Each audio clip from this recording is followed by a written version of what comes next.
Strange person on Oregon Highway 22 near the coast at night. Posted by dignified_fruit. I feel I should preface this story with the statement that I am usually a skeptic when it comes to paranormal stories, albeit an open-minded one. I had never had an experience I would truly say was paranormal until this one. I have searched for hours on Google, attempting to find a similar story from someone else and have had no luck. What really stands out for me is that there is an energy or feeling that accompanies the experience, and even remembering it still gives me this feeling and goosebumps. This is not something I normally experience, and most people that know me would probably be surprised that I would be spooked by much of anything. I am a veteran, and I have spent years since leaving the military working in emergency rooms, specialized security, and doing other high adrenaline jobs, and I am not prone to being creeped out. I'm hoping to find someone else who may have had a similar experience, as I feel oddly compelled to relate to someone about this. With that, here goes. A couple of months ago, I was driving with my wife down a rural highway in Oregon, returning home from a road trip to Crater Lake. We live on the coast, and the highway we were taking to get back is very curvy as it winds through the Cascade Mountain Range. It was dark as ink, and probably about 11 p.m. We were driving along, and I was watching the road, going about 45 miles per hour. We round a bend, which makes me slow down to about 45, and just as we get around it, my wife suddenly says, "Look out! There's a person there!" It takes me a second for some reason as I let off the gas, then I notice him, her, or it crouched near the side of this 2-lane highway. On my left side is a person wearing what looks like gray baggy sweats or clothes and a reflective vest. This is an easy 20 miles either direction from civilization and is heavily wooded. Think Oregon coast forest. I begin braking, and instantly the figure stands up, faces us, and begins jogging directly at the car. It felt like electricity in the air, as when she faced us, her head was flopped to the side like her neck was totally limp, and her mouth was wide open. She appeared to have gray hair, and her arms and hands were held up to her chest. Her wrists curled. Her legs didn't seem to be working right either as she hobbled at us. Think like severe progressed MS. Then it hit. This primal-like feeling of dread, like my subconscious knew something wasn't right. I couldn't fully focus on her as the car was still moving and I had to steer. But my wife was looking right at her. My first thought normally would have been to hit the brakes and see what was going on, as once again, this is literally miles and miles from town. But there was just this dread feeling in the air, and time almost seemed to slow down. At that moment, I hear my wife say, "Don't stop, just go." Instinctively, I accelerated. As we sped up, this lady was jogging right at us and must have come within a foot of running into the side of our car as we went past her. We rounded the next bend and I looked at my wife and just said, "What the hell was that?" I should turn around. Who the hell jogs out here? What was wrong with her neck? My wife just looks at me and says, "No, don't go back. I don't know what that was." I told her I couldn't look directly at her for as long as I was focused on the road, but described what I saw, and she confirmed she saw the same. She said when she came up to the side of the car, she was staring right at us, and my wife looked her in the eyes, but she didn't have any pupils, and her expression stayed just like frozen, mouth open. We scoured news stories, and I even contacted authorities. They advised no one was reported missing or hurt out there. I still get this strange, intense, electrified feeling anytime I think about her, as does my wife. Anytime I talk about her, I'm compelled to refer to the person as it. All I know is it wasn't right. We have now coined her the floppy-headed jogger. Anyone else experience something like this? Luigi Experience, BC Halloweenie, posted by you/Siesta Sloth. This happened years ago, but wanted to share because spooked. My childhood BFF and I were always super into spooky stuff. We'd have sleepovers and read scary stories on the internet. We were swimming at my grandma's stereotypical old, dark, and scary as fuck house and went inside because of the rain. We were digging around in a spare room and found this old Ouija board, which we learned had recently been brought down from the attic. Friend and I, being the spook experts that we were, decided to take a few pieces of grandma's old jewelry, put on the Ouija board, and try to contact someone, as perfect as the circumstances were. Rainy, creep static house, ancient Ouija, etc. Nothing happened, but we did take the Ouija back to my friend's house for future experiments. We had read at some point that spirits are more likely to talk to kids, so we grabbed my friend's little sister and her friend. We went into our friend's windowless playroom, lit some candles, and cut the lights off. We started with typical questions. Is there anyone here that wants to talk? Name, whatever else. Pointed to yes. Then we asked if anyone was there. I think we asked a few other questions with no response. Then we asked where it was in the room. It started spelling my name. I assumed then that it was my friend trying to scare her sister and her friend. My name is spelled a little different, and the kids were too young, first grade I think, to know how to spell it. My friend looked super freaked out since I was kind of chuckling, thinking she was moving the planchette. My friend immediately moved the planchette to goodbye and took me into the other room. She was asking why I was spelling my name. She was freaked out. Well, as was I, after learning it was not her that was moving it.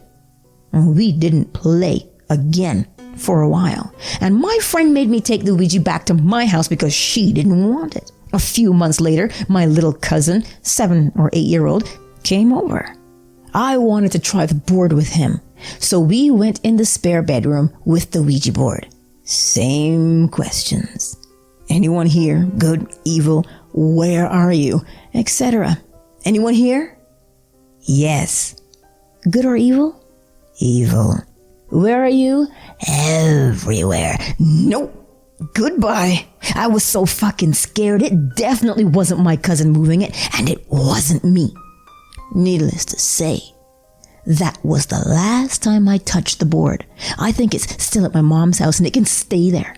I haven't had any other experiences, but I'm definitely paranoid as fuck. I'm gonna turn a corner and see a ghost. My deceased grandmother came to visit my father as he was dying. Posted by Welchkins. In 2015, my father went through a bad alcohol withdrawal mixed with pneumonia, which sent him to an intensive care unit unconscious. At the time, I was 16 years old and was trying to accept the fact that I had to say goodbye. I stayed in the hospital next to him each night until he passed. One day, my 2 aunts, his sisters, came by together to say their goodbye. I greeted them at the hospital entrance and escorted them over to my dad's room. Here's where things became unexplainable. As my aunts entered the room together, they both stopped dead in their tracks and looked at each other. Tears were rolling down one aunt's face, and the other was just awestruck. "Do you smell that?" one said to the other. "Yes, I do. It's her."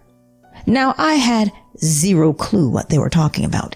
It freaked me out, watching my aunts just stop and stare at each other, communicating seemingly without words. I finally asked, "What is going on? What are you guys talking about?" They explained to me that they could smell their mother's perfume. It was a scent that wasn't produced anymore, something they remembered from when they were children. I did smell a scent as well, but I figured it was one of the nurses.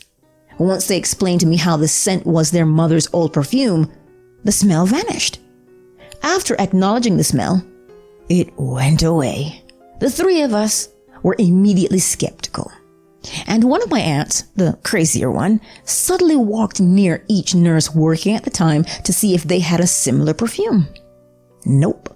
There was no explanation we could think of besides the fact that my grandmother's spirit was in that room, visiting my passing father for a moment. The fact that they both stopped at the same time, looked at each other, and knew exactly what the other was thinking is what gets me.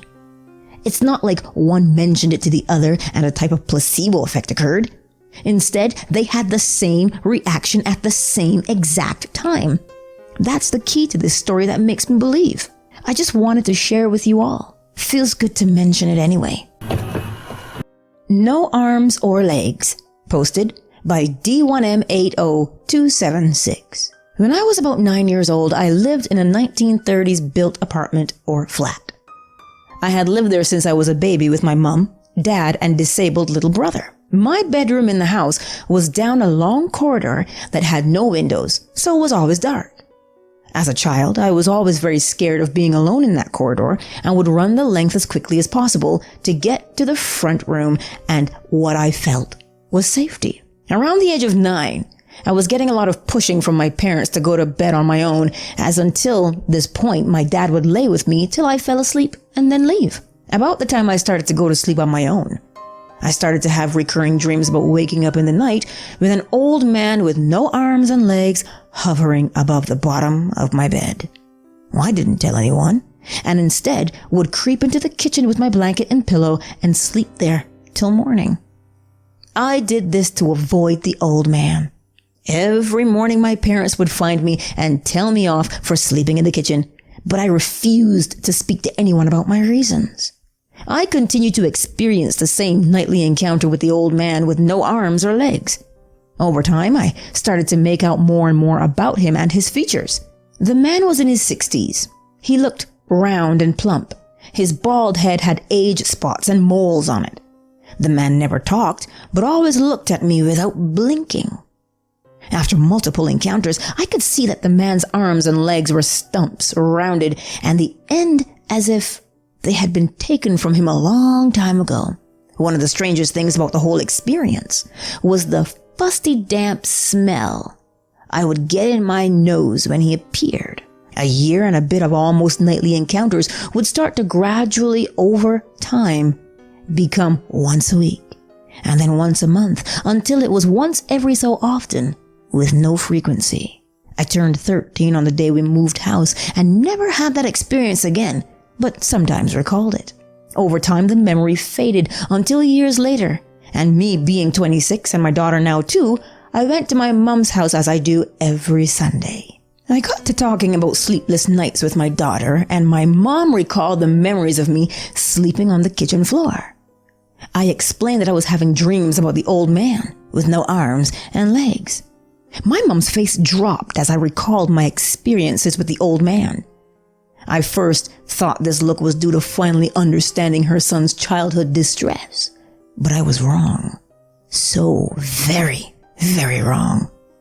My mom explained that the previous tenant was, in fact, an old man who had his arms and legs taken due to infections from diabetes. My mom had lived her whole life in that area and seen this man lots of times. From my description, my mom said that I had described him perfectly. I was horrified, but my mom continued and said that sometimes in the night she would wake up to a fusty old smell that she could only smell at night and would be gone in the morning.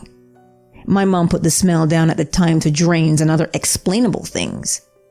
My mom also explained how she would come in my room in the morning to find things moved around, but put this down to restless sleeping child playing with toys. I never played with toys at night. I pulled the cover above my head, made a breath hole, and waited, scared, tired, and alone, for that old man to come.